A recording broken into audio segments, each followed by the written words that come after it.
perks. Having full-time staff at home. You never have any privacy growing up. None of those crazy house parties you see in films without the estate manager, cleaning staff, or chef knocking on you. You can't even jerk off without being offered a tissue. Guy from a formerly rich family here, still comfortable, but not rich anymore. All products come in 4 tiers. Ultra cheap crap which lasts 6 weeks, because it's so low quality. Decent stuff which lasts a few years or decades. Amazing stuff which lasts several generations, and ultra expensive crap which lasts 6 weeks, because it's so high maintenance. One of my dad's buddies is a multimillionaire CEO of a Fortune 500, and my dad is one of his only friends. You know why? Once you are that powerful and rich, everybody is trying to get something from you. He'll be at a party and everybody will either A, be a total suck up and a skisser, or B, try to get something from him / pitch something to him. My dad's a plain-spoken conservative Republican and nothing like the guy, but he loves him because they can actually get a beer together without my dad pulling that bullshit. I'd say being wealthy overall has major downsides people don't always anticipate. I would summarize the issues I've faced as being trust, building relationships, and dealing with people's expectations. Trust: do you actually want to be my friend, or are you just hoping I'll pick up the check? This happens a lot, and especially considering many of my friends are fresh out of college and don't have as much, I often do pick up the check, because I'd rather us go out on me than not go out at all. But if I'm not offering to pay, nobody shows up. What's worse than that is when people get used to you doing it and start to expect that you'll cover everything. If I'm offering, it's a gift. If not, it's bullshit to assume I'm paying. I joined a fraternity in college, and at certain points covered the expenses of an event, say, by buying all the party supplies or decorations, paying a fee or a bill for the house, covering a new member's expenses or someone's dues 1 month, and I was happy to do it. And then one day during a meeting we were discussing our chapter's debt, and it came up that everyone was hoping I would pay the entire chapter's debt, about $10,000 altogether. I had to have a very frank discussion with the guys that day. My dad's a prominent corporate attorney.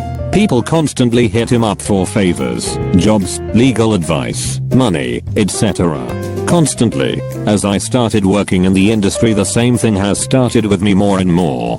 Building relationships, as I mentioned, it can be hard to gauge if a person is interested in you or your bank account. It's also difficult to just get to know someone. Some people write you off because they think that you think you're better than they are. People are usually either really interested in your money or they're really not, sometimes to the point of resentment. People judge themselves through what they think are my eyes. You don't know me just because you find out my bank statements are financial porn. People's assumptions and expectations. I do not live like a reality TV star. I drive a nice car, but it's 3 years old, and I'm not upgrading anytime soon. I live in a nice loft, but it's primarily because it's a block from my office, and all my furniture is from IKEA. Some of my clothes are from Target, some are from Nordstrom's. My favorite restaurant is a hole in the wall in the ghetto. I'm completely liberal. People assume if you're wealthy you're a conservative, a snob, an elitist, a materialist. They sometimes insist that you are, even in the face of contradictory evidence. Friend of mine insists I'm a fascist because instead of giving money to homeless people on the street I donate to a homeless shelter. I've asked people out and taken them to that beloved hole in the wall restaurant. You can visibly observe their disappointment that it wasn't a 5-star place with valets and crystal. And if you do something romantic or over the top, you're expected to outdo yourself the next time. Sorry babe, but sometimes I want to eat SpaghettiOs out of the can while I wear my Walmart sweatpants. The CEO of a company I worked for bought a Ferrari whenever he wanted to take it out for a drive, usually to impress family members. The battery was dead. He took it to the shop and they asked him how often he drove it. He said once every couple of weeks. They told him that he would need to drive it more often to keep the battery charged. He was not happy. Friends of my family are super filthy rich. They are nice people, even though they are a bit odd. The thing is, they always assumed money would solve everything. Sandy flooded their summer home. Money can fix that. Crashed their Mercedes. Whatever, it was hardly a dent in their fortune. Then one day, the wife of the family gets sick. So the husband spent hundreds of thousands giving her the best treatment in the best hospitals with the best doctors. None of it helps, and the wife died about 2 years ago. Since then he and his remaining family constantly donate money to research facilities, in hopes that their money can fix the future, when it couldn't help them in the past. I spoke to a multi-millionaire once, and he said that finding love can be quite a challenge. Everyone you meet could just be after your money, and there is not really any way to tell besides coming up with an elaborate lie to convince them that you are poor, or limiting yourself to only dating people who have more money than you do. Here are some observations from a 17-year-old still growing up in a wealthy household. 1. I live in blissful ignorance of my family's finances. Ask me about my parents' yearly salaries, income, our investments, household net worth, etc. And I couldn't tell you anything, except that we are ultra high net worth, us $50 million. Don't know how much exactly. My parents deliberately keep me in the dark when it comes to money, and I'm completely okay with that. I think they made this decision because first off, one wants some loudmouthed kid talking about rich their family is, especially not where I'm from. In the 1st grade, one of my classmates was kidnapped for over $100 million. She was safely returned a day later. It is not very safe to be rich and high profile about it. It is also considered low class to talk money, no matter who you are. Also, they never wanted me to develop a superiority complex because of my family's money. In my view, I never have. That being said, I guess there is one downside to this. 2. The rich kid's invisible hand notion of having a never-ending, limitless amount of cash to spend. Obviously this isn't a truth but a perception. By never-ending, I mean that wealth has basically been a constant throughout my life, not visibly affected by financial crises, tax raises and so on. By limitless, I mean that I have never faced something that I cannot afford. As such, I think that rich kids are not necessarily big spenders, but are careless spenders for sure. When you literally have an unfathomably large amount of money at your disposal, it's so actually easier to spend than to save. 3. In terms of spending, my family has a very much quality over quantity mindset. For my family, budget constraints are so high they are out of sight out of mind. It's not that the price of a good determines my perceived marginal benefits from it. I love the US $0.50 street foods in my native country, but I do have the power of choice to substitute a less desirable good for a more desirable luxury good, and I do this often. My mother once told me, if something is going on to or into your body, it better be high quality. 4. On that note, I guess you want anecdotal evidence of the above points, so here are some cool things I've grown up with / noticed. Growing up, we always had maids, drivers, cooks, etc. This is actually a very common among upper and upper middle class families outside America. My family all has Amex Black Cards, Centurion. We don't use some of the more ridiculous services, i.e. personal butlers and concierges, but have used the hotel and travel benefits many times. Personal shoppers, US $10,000 SAT boot camp, etc. etc. Our home security systems have included bodyguards, temporary, biometrics, bulletproof glass, panic rooms, fake security cameras to prevent the domestic help from stealing, etc. I have never had an allowance, budget, scholarship, or part-time job. Wealthy Americans will gladly renounce their citizenships because of the income tax. The rich kids of Instagram are considered very shameful to their families, where I'm from, as a reality TV shows about rich kids, rich housewives, etc. etc. My parents grew up dirt poor, displaced by various dictatorships, persecutions, etc. at the time. As a result, they are very humble, not big spenders at all, and while they aren't coupon clippers, they do love a good deal. I have a friend who married into money. I've noticed he's taken on his in-laws' fear of being sued. A few years ago we were at a party at his house just hanging out, when I noticed one of those portable breathalyzers you can buy. It was just kind of sitting there on the bar, but I thought it was kind of a strange thing to have sitting out at a party, given our history together from before he was married. Then I realized it was there to protect he and his wife from litigation if someone got in an accident on the way home that night. It made me kind of sad to realize they suspected us of wanting to sue them. Another time I was talking with his wife about this event she was organizing amongst their friends, me included. I joked that my white shirt would be pink after my many scrapes and bruises. Well, didn't we all get there and find a release form we all had to sign absolving them of any responsibility if we got hurt? Nothing kills the mood faster than signing a release form before you can hang out with your friends. They are having another party soon. I'm thinking of not going, just to avoid having to see that fucking breathalyzer sitting on the bar. I'm not sure how to say this without sounding selfish, but I'll try. Honestly, the thing that sucks the most, not being able to spend more money on friends.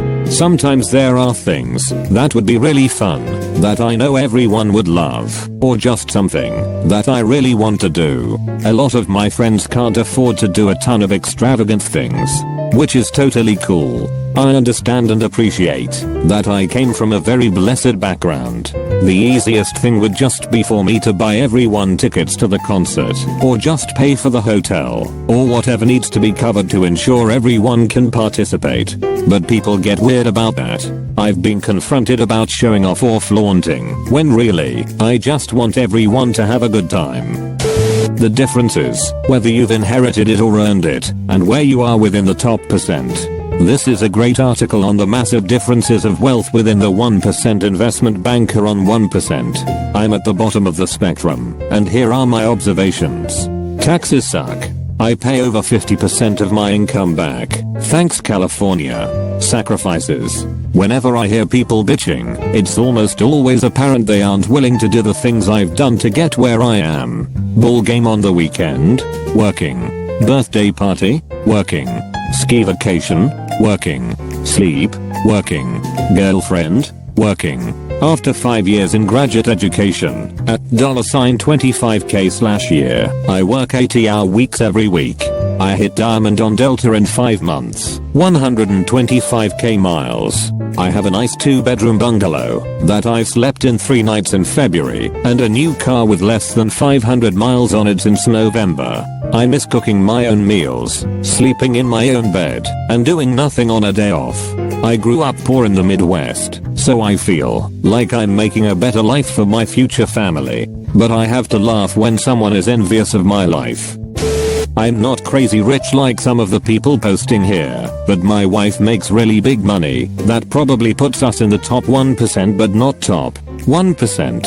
Also, neither of us grew up rich at all, stay in school kids. I keep trying to explain to people that when you get into that top income bracket, most of your extra money gets spent on bullshit that doesn't really make you any happier. My wife always complains to me that she doesn't feel rich and doesn't believe she's in the top 1%. It's because she's comparing herself to the neighbors or the people she works with, who always seem to have more stuff. At least 3 times I had to show her articles saying what the cutoff was for the top 1% before she would finally believe me. It couldn't possibly be that low, she said to me the first time. So let me tell you a little story about our kitchen fridge. I call it the Toyota, kind of as a joke. The reason is that it cost $15,000, more than a Toyota Yaris. How do you wind up spending $15k on a fridge, you ask? Well, my wife wanted to renovate the kitchen in our neighborhood. That means you're going to spend at least $100k. I put it off for a couple years, but eventually gave in. She doesn't have time to run around to stores. Big job equals no free time, and she hates my taste. So she hired both an interior decorator and a kitchen designer. We already had a pretty new stainless steel Jeff fridge that probably cost $3,000 or so, but when the cupboard designs came in, the kitchen designer absolutely insisted that we get a counter depth fridge, so that door would not stand proud of the cabinets, but would instead be flush. I thought it was a bit stupid to throw away a perfectly good fridge, then buy a shallower one with less room to put stuff in, just so that it wouldn't stand proud of the cabinets. But I'm not the one paying, so my opinion wasn't really the one that mattered. As a compromise, my wife agreed that we would get one that was wider. Once you go wider than standard, right away that puts you in the $10k and up range. We looked at the Sub-Zero, didn't love it, saw a meal that had nice halogen lights inside, and next thing you know we are buying a $15,000 fridge. Ridiculous decision, but it doesn't even matter. I didn't even notice the Visa bill, it just got paid. But you know what, in the end it's just a kitchen, and it's just a fridge. It doesn't suck or anything, although lots of super expensive fridges do, but it doesn't have any magical properties. And now that I'm used to it, I don't even notice that it looks nice. It's just there, and it keeps the food cold. Maybe it's because I'm not the one making the big money, but I can't help noticing how much of it just gets spent on bullshit that's expensive for no reason other than to get rich people to buy it. That's one reason that I never complain about taxes. We waste tons of money just because we have so much of it. If the government wants to take some away and use it to build a subway or pay for someone's healthcare or give it to a poor person, it seems to me that's a better use for it. The people who complain about their taxes, it seems to me, have just totally lost perspective. If people understood just how much money us rich folks are spending on meaningless crap, they would be outraged. Dealing with the complicated tax structure that comes with accumulated wealth. I'm not super wealthy, but I have an annual income that puts me in the 1% of Americans. Through property and equities, I have a net worth in excess of $1 millimeter. Dealing with how to account for different pools of income coming from rentals, W-2s, dividends, straight taxable income from fixed income, state and federal historic tax credits from renovations, capital gains, etc. It takes me roughly a week of 2 hours a night that I'm not playing with my kids to ready myself to meet with my accountant to make certain that I'm clean with the eyes. I'm sure this sounds like the biggest first world problem rant ever, and I'm happy to be in the financial position I'm in, but keeping it all together is